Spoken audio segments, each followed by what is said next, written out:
Hello and welcome into another episode of Locked On Wolves. Today on the show, reviewing Naz Reid's season, this year's NBA sixth man of the year.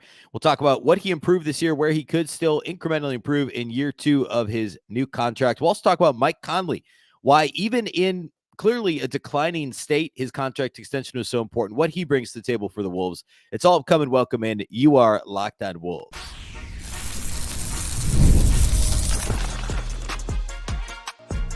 You are Locked On Timberwolves, your daily Minnesota Timberwolves podcast. Part of the Locked On Podcast Network, your team every day. Hello and welcome to the Locked On Wolves podcast, part of the Locked On Podcast Network, your team every day. My name is Ben Beecken. I'm the host of Locked On Wolves. Happy Wednesday, everybody. Happy Hump Day. And a big thank you for making Locked On Wolves your first listen every day. Of course, this show is free and available everywhere. That includes YouTube as well as all of your favorite audio platforms. Wherever you like to listen to podcasts, you can find Locked On Wolves. You can also watch on the Locked On Sports Minnesota app on both Roku and Amazon Fire TV.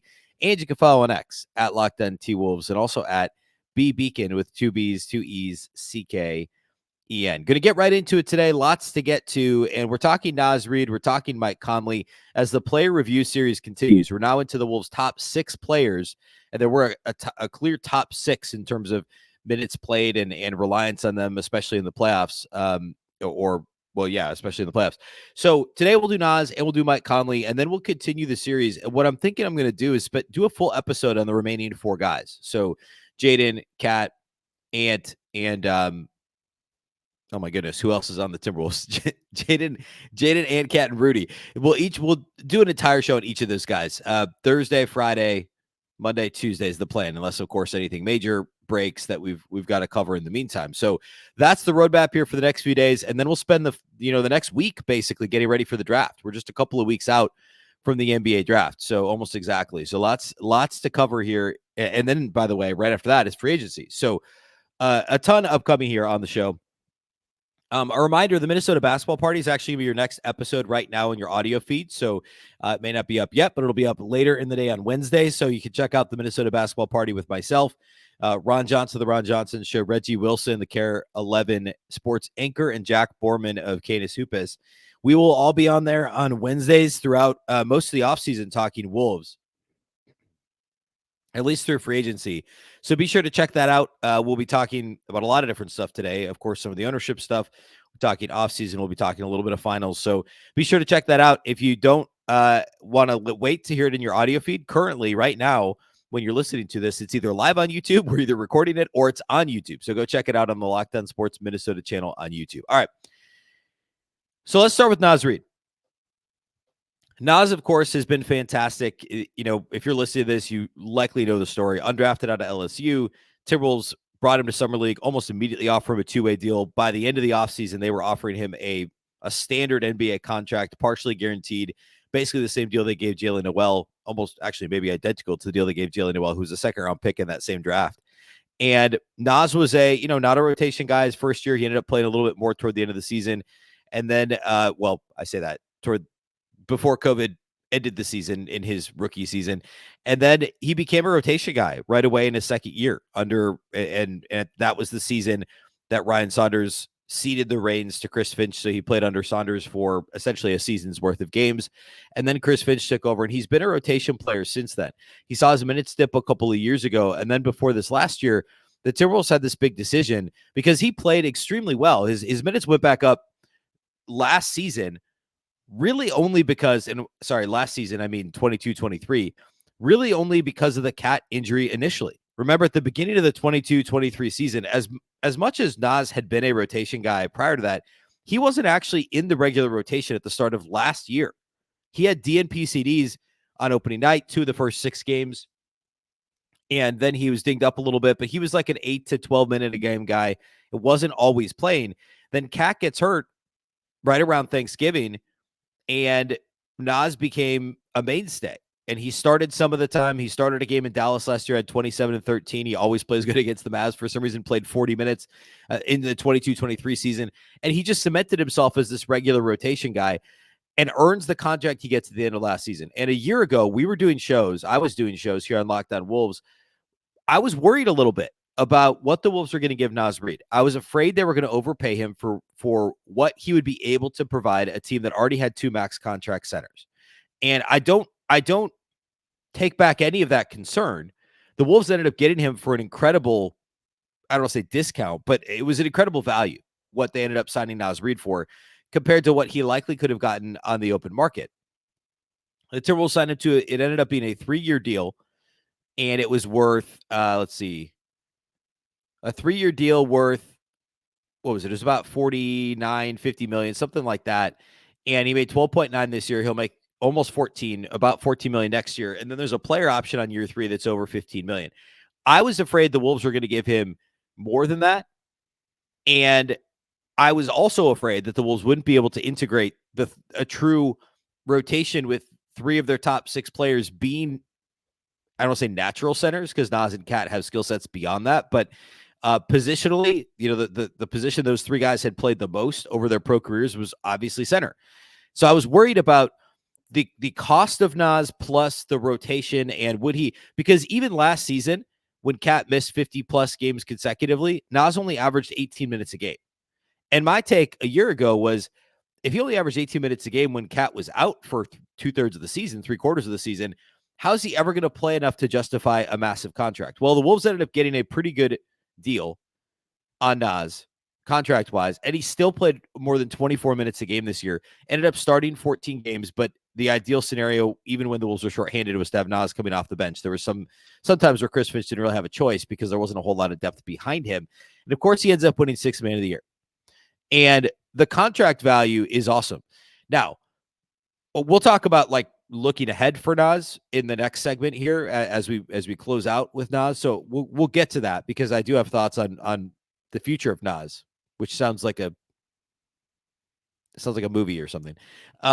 So this season, with increased opportunity, we did see Naz's production increase. It wasn't maybe quite as much as the gap in which the opportunity increased, but the most impressive thing was the 3-point attempt volume went up significantly, and so did the efficiency.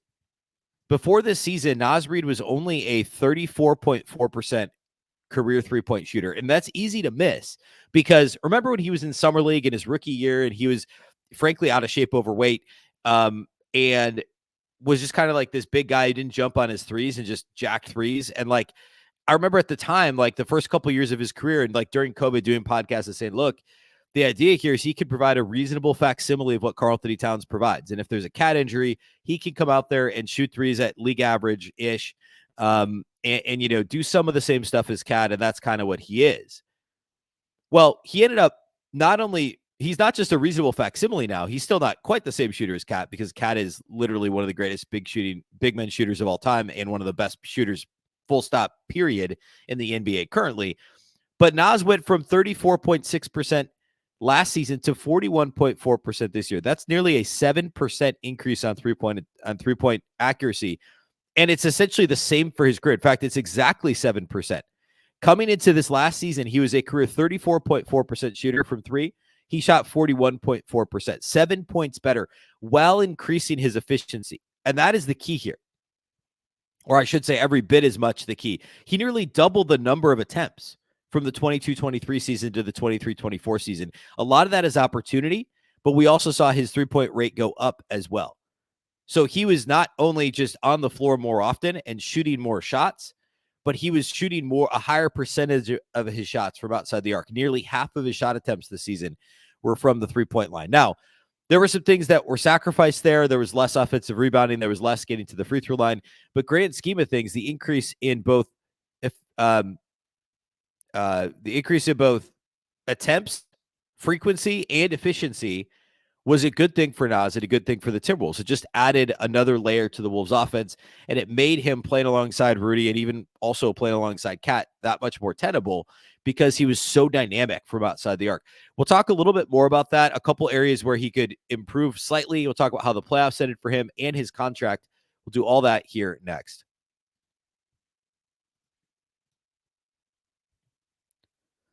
Today's episode of Locked On Wolves is sponsored by BetterHelp.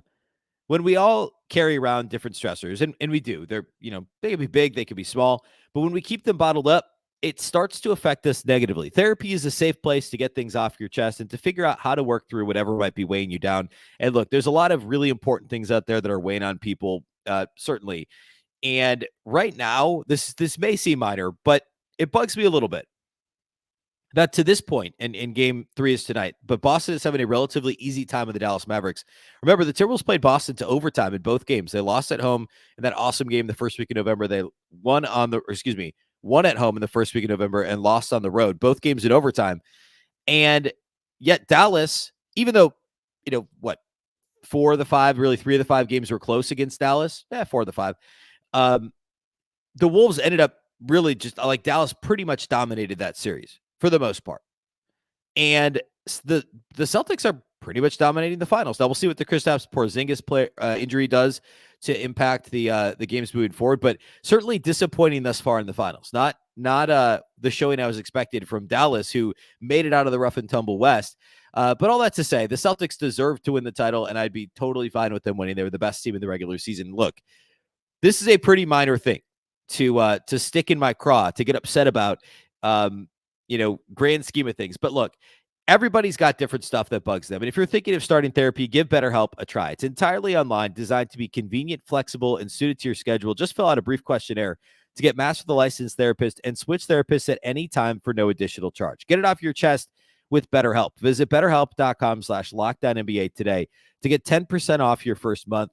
That's BetterHelp, HELP.com/LockedOnNBA.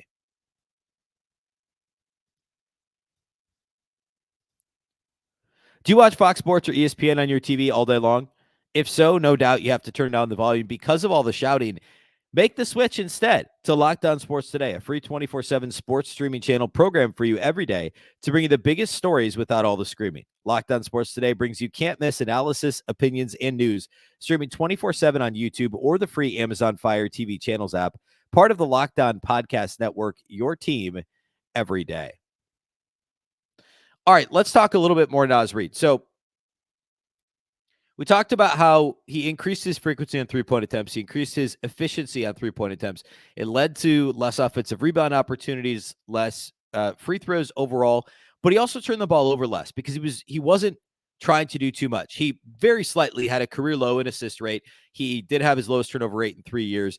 And I think, and the usage rate was basically the same. It was only down slightly because he pretty much became a catch and shoot three guy or a pump fake and go guy, which is really what you want. I know Naz can pass the ball. I know he can put the ball on the floor, but he's so efficient when he just catches and goes, catches and shoots, catches and pump fakes and drives, which is, I feel like he actually did that. I mean, he did do that a little bit less this year. We saw him break his wrist on that late in the regular season in 23 on exactly that, trying to dunk on someone. And we still saw that to an extent, but he's also so dangerous in the open floor, primarily getting to the basket, but also as a spot up shooter.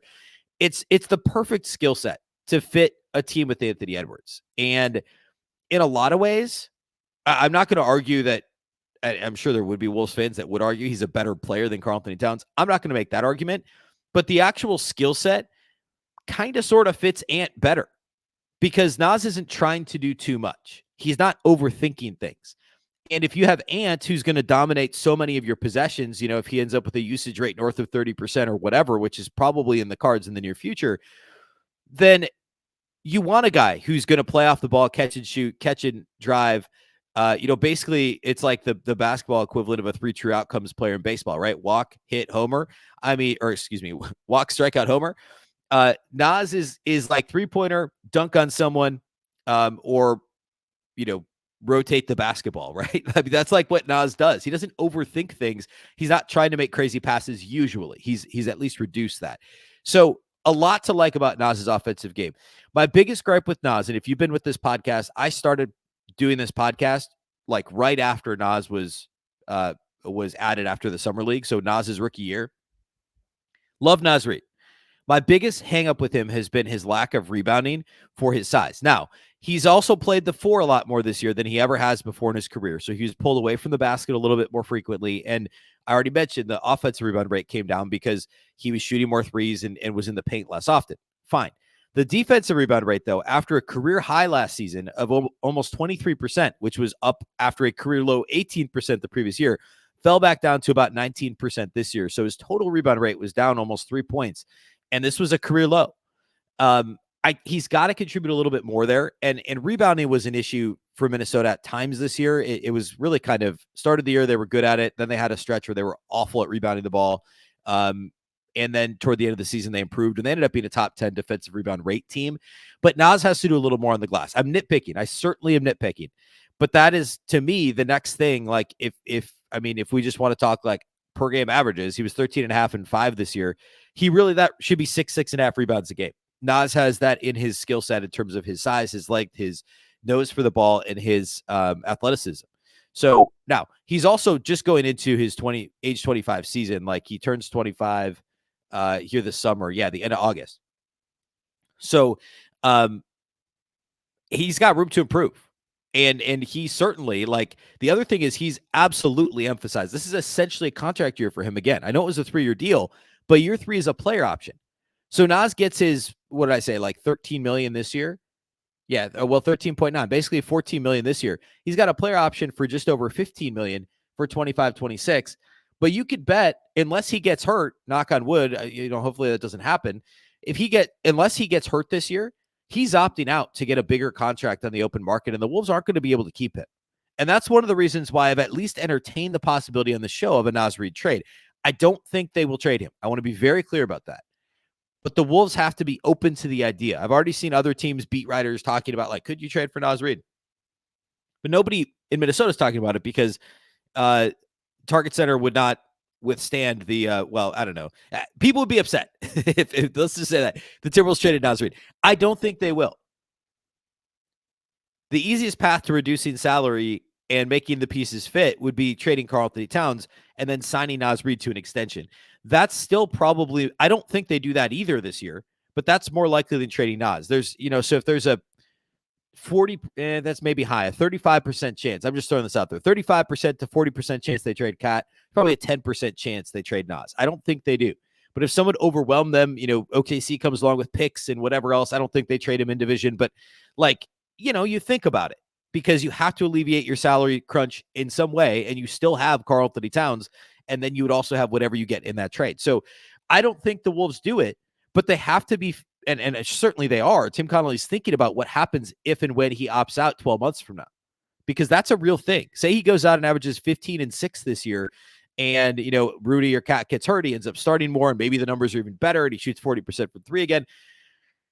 That's pretty close to a player a team's going to say, okay, he's only 26. We could think about offering him something close to the max. I mean, that's something the Wolves have to be considering. Okay, let's transition to talking about Mike Conley. And Minnesota Mike had a resurgent season with the Wolves. Remember, this is a guy who was an all-defensive player early in his career, multiple times. He got votes for most improved player in 5 different seasons when he was with Memphis, which is crazy because he was just the quintessential under the radar, the cliche lunch pail guy, like, works hard, league average or slightly better 3-point shooter, really good defender. Not a whole lot of offensive game beside that, although he did have a couple seasons where he averaged 17 a game. In 13-14, he averaged 20 a game in 16-17. So was kind of what he needed to be for the grit and grind Grizzlies. And they love him for it, those fans in Memphis, and they should. He goes to Utah, can't get past the second round, gets his only All-Star nod in the second COVID-shortened season, fresh off winning the horse contest. Remember that during COVID when he won the horse contest that was done virtually with, like, Chris Paul and all those guys? He won that. And then the next season, in 2021, he gets his first All-Star nod with Utah, averages 16 and 6 that season, shoots 41% from the field, his best 3-point shooting percentage of any season at that point in his career, and had a bit of a dip the next year and a half. At the time the Wolves traded for him, he was averaging only 11 points a game for Utah and shooting 36% from 3 that season.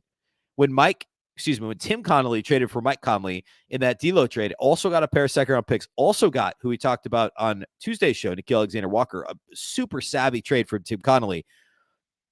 Mike Conley was the centerpiece of that trade, and Conley was much better in Minnesota, the balance of last season, than he was the first part of the year with Utah. It was already a bit of a resurgence. And then this year, we see Mike Conley put up a by far career-high 44% shooting from outside the arc. By the way, for his career, Mike Conley shot 37.5% on threes in 12 years with Memphis, 39.4% in 4 years with Utah. So about 2 points better.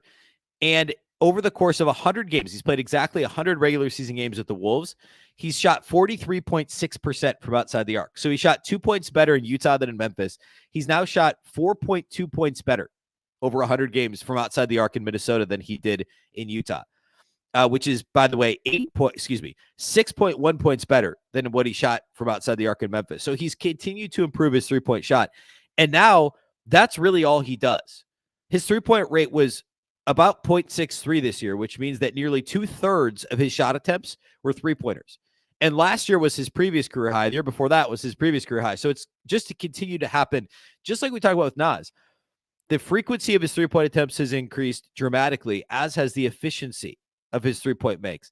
It means that a lot of other stuff has shrunk, right? He doesn't get to the line anymore. You saw a little bit in the playoffs when teams were daring him to put the ball on the floor. He was making that scoop shot, those tough layups from a tough angle, doing that a little bit more often. But the three-point shot is what it all comes down to for Mike Conley.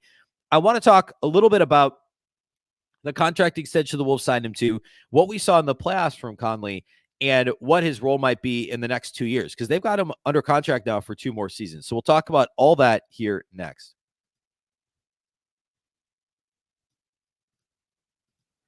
Today's episode of Locked On Wolves is brought to us by our friends at FanDuel. Summertime means baseball. The NBA Finals, which are now, Game 3 tonight, and more. Plus, you can bet it all on FanDuel. Right now, new customers get $200 in bonus bets with any winning $5 bet. That's $200 that you could use to bet on everything from Finals MVP to who's going to hit one out of the park. Of course, we're past the third way point of the season in baseball. So we're getting there in terms of like really being inside, into the season. On FanDuel right now for the NBA Finals, the Mavs are favored by, I think, 2. It was 1.5 yesterday when I looked at this, but I think it moved a little bit. On FanDuel for Game 3 in Dallas, of course, for the series, Boston is the heavy favorite at this point, up 2-0. But with the Kristaps Porzingis injury, we're going to see maybe a little bit more love for Dallas headed into Game 3. This one, to me, is almost a toss-up. I tend to think Dallas wins, and then Boston wins Game 4, and then maybe Dallas steals one in Boston, and it still ends up being Boston in 6. They win back in Dallas in Game 6. That feels right to me, but either way, the Porzingis thing is certainly going to throw a wrench into this new injury that Kristaps has. Will throw a wrench into things. Go ahead over to FanDuel. Visit FanDuel.com/lockdown and add a big win to your summer bucket list. FanDuel, America's #1 sportsbook.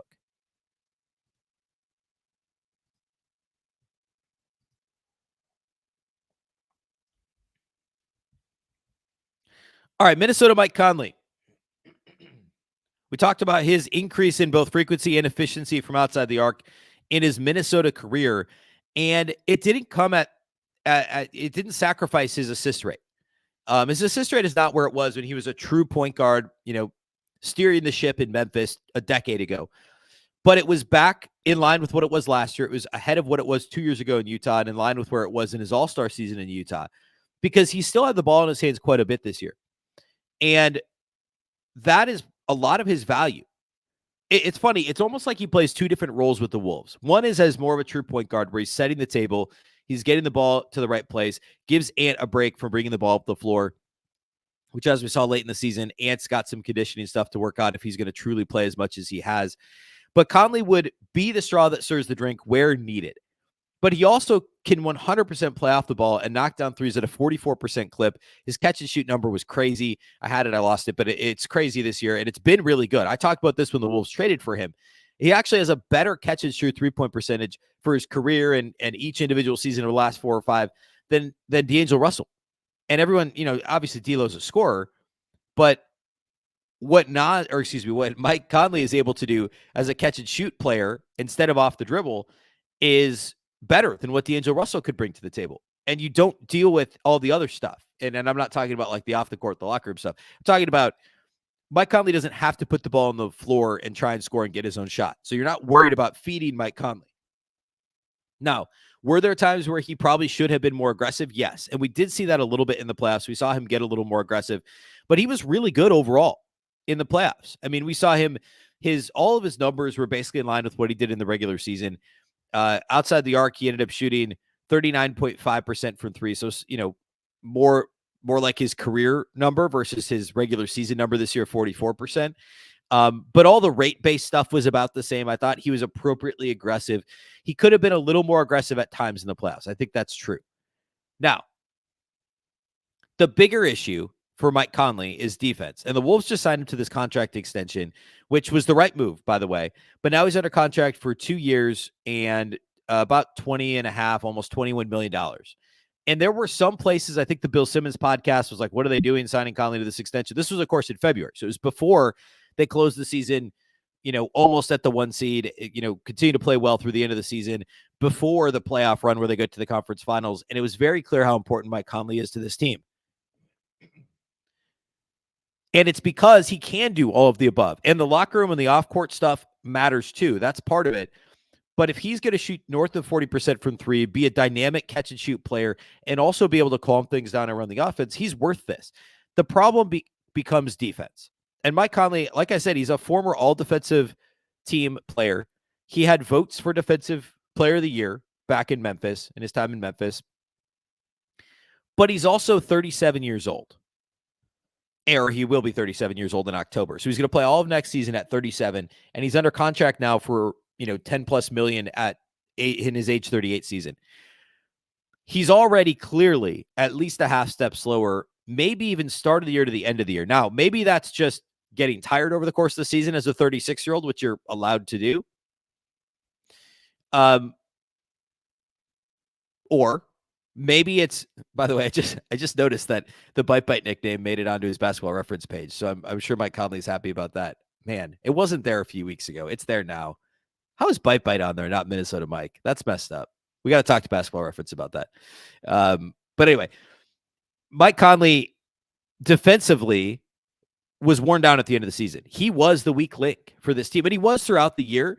But I made the point a couple of times during the season, like, hey, if Mike Conley is your weak link defensively, you're doing pretty good. Like, you've got a good defense. But he was, by the time we got to the playoffs, teams were legit looking to exploit him. Now, it's easier to do when you've got massive guards like Devin Booker or Luka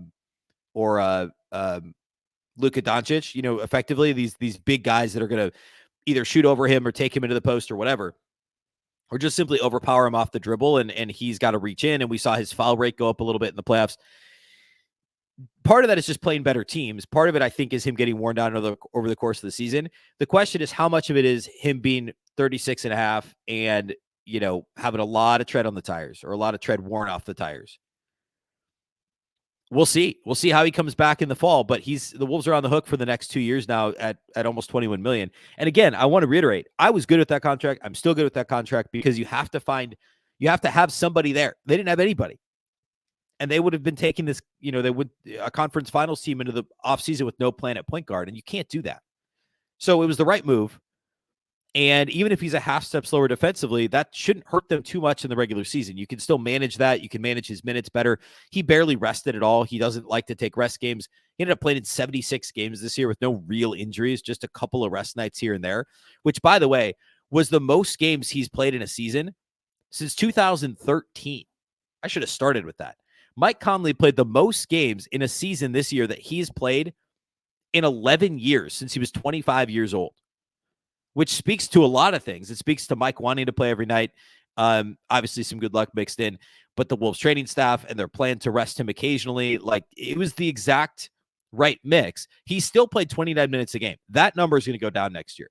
And the Wolves, we talked about this on previous shows. They got to figure out the bench playmaker situation.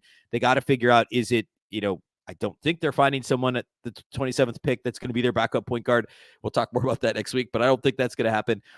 Is it going to be like genuinely giving minutes to a Monte Morris, who they could sign in free agency for the mid-level, maybe, or Jordan McLaughlin, probably not, or Nickeil Alexander-Walker as a true backup point guard? I don't love that.